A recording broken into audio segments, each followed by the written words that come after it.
हमले किए। औसतन 230 ड्रोन हमले हर दिन। अप्रैल और मई में 8000 से ज्यादा ड्रोन अटैक हुए, मतलब हर दिन 260 से ज्यादा ड्रोन हमले।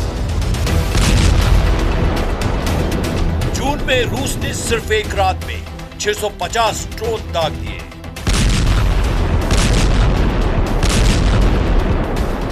उसके अगले दिन भी 270 ड्रोन यूक्रेन पर गिराए। रूस का मेन टारगेट यूक्रेन के सैन्य ठिकाने, ऊर्जा इंफ्रास्ट्रक्चर और रिहायशी इलाके हैं। लेकिन यूक्रेन 80 से 95% ड्रोन को इंटरसेप्ट कर लेता है।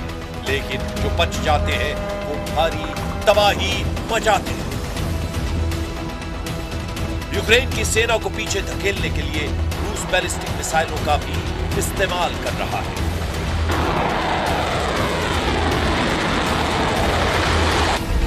मई में एक दिन में 36 बैलिस्टिक मिसाइलें दागी। जून की शुरुआत में एक दिन में 40 बैलिस्टिक हमले किए। बावजूद इसके यूक्रेन ने रूस को बड़ा झटका दे दिया है। 2025 में यूक्रेन के पूर्वी और दक्षिणी हिस्से पर रूस का कब्जा था।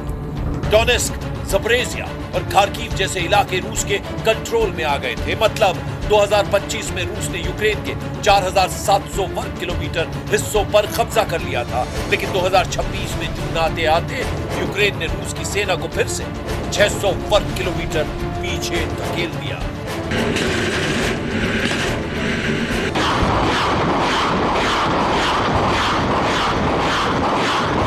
मतलब 2025 में जिस तेजी से रूस की सेना कीव की तरफ कूच कर रही थी, 2026 में यूक्रेन की सेना ने उसी तेजी से मॉस्को ब्रिगेड को पीछे धकेलना शुरू कर दिया।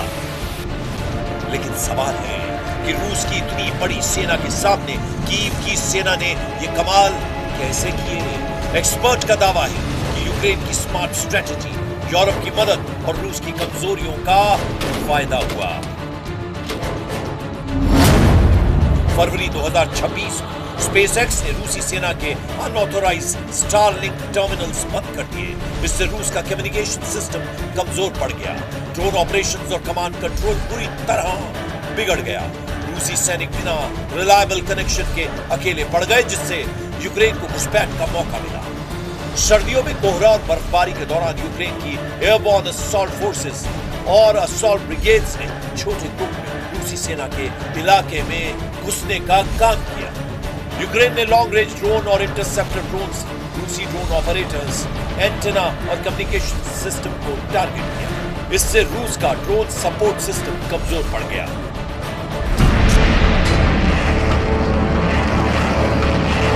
रूस की सेना पूरी ताकत से फ्रंट लाइन, खासकर डोनेस्क पर हमले में लगी थी।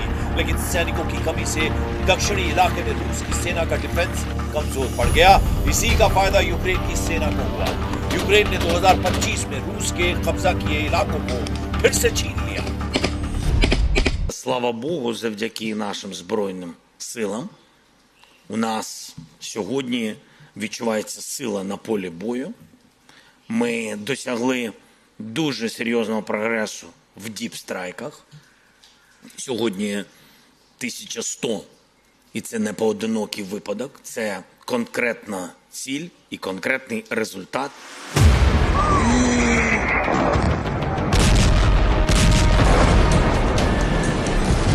В центре!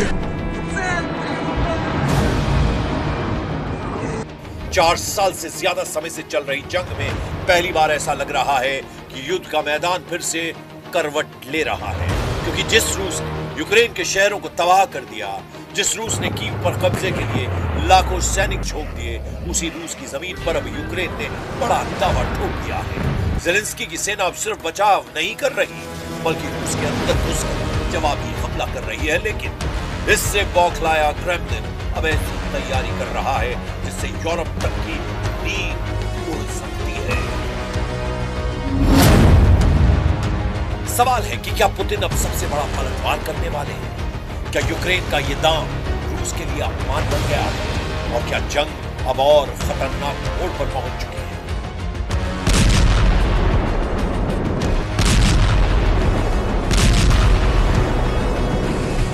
जिस खार्किव के हिस्से को रूस ने कब्जे के बाद दबा दिया, उस पर मॉस्को ब्रिगेड ने फिर बड़ा हमला कर दिया। खार्किव पर रूस के मिसाइल और ड्रोन हमलों में कई लोगों की मौत हुई।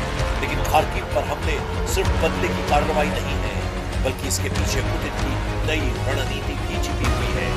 रूस अब सिर्फ जमीन जीतने की लड़ाई नहीं लड़ रहा, बल्कि यूक्रेन की जनता का मनोबल तोड़ने की कोशिश कर रहा है। मॉस्को की कोशिश है कि लगातार ड्रोन और मिसाइल हमलों से यूक्रेन को आर्थिक और मानसिक तौर पर इतना कमजोर कर दिया जाए कि कीव बातचीत की मेज पर आने हो जाए। Мы сознательно идем на охлаждение экономики. И не сегодня, хочу вас заверить в этом, не в ближайшей перспективе никаких угроз мы не видим. Напротив, мы видим, что наши действия приносят определенный результат. दूसरी तरफ ज़ेलेंस्की भी अब डिफेंस मोड से निकलकर अटैक मोड में दिख रहे हैं। यूक्रेन की सेना अब सिर्फ अपने शहरों को बचाने में नहीं लगी है, बल्कि रूस की सैन्य मशीन को उसके घर में चुनौती दे रही है। रूस के कई एयरबेस, तेल डिपो, गोला बारूद के भंडार और रेल नेटवर्क लगातार यूक्रेन के निशाने पर है। कई रिपोर्ट्स में दावा किया गया है कि यूक्रेन की लॉन्ग रेंज स्ट्राइक क्षमता पहले से कहीं ज्यादा मजबूत हो गई है। यही वजह है कि अब रूस के अंदर भी एयर डिफेंस अलर्ट आम हो गए हैं। रूस के एयरबेस और गोला बारूद डिपो यूक्रेन के निशाने पर है। तेल रिफाइनरी और रेलवे नेटवर्क पर लगातार हमले हो रहे हैं। रूस के अंदर कई शहरों में ड्रोन अलर्ट है, यानी जिस डर में पिछले 4 साल से यूक्रेन जी रहा था, अब उसी डर का कुछ हिस्सा रूस भी महसूस कर रहा है। 2 दिन पहले ही यूक्रेन रूस के दूसरे सबसे बड़े शहर सेंट पीटर्सबर्ग पर बड़ा हमला कर चुका है।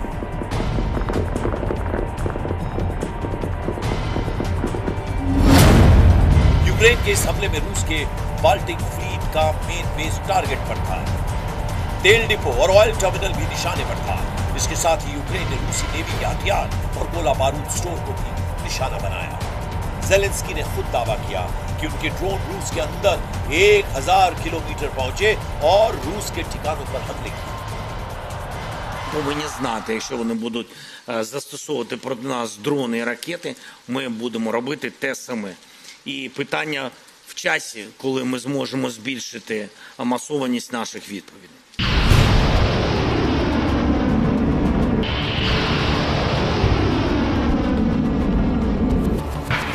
लेकिन इस जंग का सबसे खतरनाक पहलू अभी बाकी है। रूस ने फिर से अपने परमाणु हथियार और नई हाइपरसोनिक मिसाइलों की ताकत दिखानी शुरू कर दी है। क्रेमलिन के करीबियों की तरफ से लगातार ऐसे बयान दिए जा रहे हैं जो पश्चिमी देशों के लिए चेतावनी माने जा रहे हैं। अक्टूबर 2025 में रूस ने 14,000 किलोमीटर वाली रेंज की बुरेवेस्टनिक क्रूज मिसाइल का परीक्षण किया। यह मिसाइल जमीन से बहुत कम ऊंचाई पर उड़कर भी टारगेट को हिट कर सकती है। अक्टूबर-नवंबर 2025 के आसपास रूस ने अंडर वाटर परमाणु ड्रोन पोसाइडन का परीक्षण किया। ये समुद्र की गहराई में 200 किलोमीटर प्रति घंटा रफ्तार से दुश्मन के तटीय शहरों और नौसैनिक ठिकानों की 2 मेगाटन तक के परमाणु विस्फोट से तबाह कर सकता है। मई में रूस ने सरमत RS-28 इंटरकॉन्टिनेंटल बैलिस्टिक मिसाइल का परीक्षण किया। इसकी रेंज 18,000 किलोमीटर है और एक साथ 15 परमाणु हथियार ले जाने में सक्षम है। रूस यूक्रेन की जंग यूरोप की टेंशन बनी हुई है। जर्मनी, फ्रांस, ब्रिटेन और पोलैंड अपनी सेनाओं को मजबूत करने में लगे हैं। नेटो देशों के बीच बड़े सैन्य अभ्यास तेज हो गए हैं और आशंका जताई जा रही है कि अगर युद्ध और फैलता है तो इसका असर पूरे यूरोप की सुरक्षा पर पड़ सकता है। नेटो की सेना ने मई के आखिर में स्लोवाकिया में लाइव फायरिंग और ड्रोन अभ्यास किया। यूक्रेन युद्ध के जवाब में नेटो ने पूर्वी यूरोप में अपनी मौजूदगी बढ़ा दी है। अब सबसे बड़ा सवाल यह है कि क्या रूस के पास अपनी लड़ाई लड़ने के लिए पर्याप्त ताकत है? Європі треба більш оперативно рухатись в проєкті власної антибалістики. Всім нам це потрібно. Вже ми працюємо з кількома країнами, з Францією, з Норвегією, з Німеччиною, Швецією, Данією, Італією, з іншими партнерами над створенням європейських антибалістичних спроможностей. यूक्रेन के सामने भी हथियारों और एयर डिफेंस मिसाइलों की कमी का खतरा बना हुआ है। अगर पश्चिमी मदद धीमी पड़ती है तो कीव के लिए स्थिति मुश्किल हो सकती है। यानी दोनों देशों के सामने अपनी अपनी मजबूरियां हैं, लेकिन कोई भी पीछे हटने को तैयार नहीं। और यही वजह है कि 4 साल से ज्यादा समय से चल रही ये जंग अब और भी खतरनाक होती जा रही है। एक तरफ पुतिन की प्रतिष्ठा दांव पर लगी है, दूसरी तरफ ज़ेलेंस्की के लिए ये अस्तित्व की लड़ाई बन चुकी है। और जब लड़ाई प्रतिष्ठा और अस्तित्व के बीच पहुंच जाए तो फिर युद्ध के मैदान में सबसे ज्यादा खतरा उसी वक्त पैदा होता है जब दोनों पक्ष जीत से कम कुछ पर मानने को तैयार नहीं होते हैं।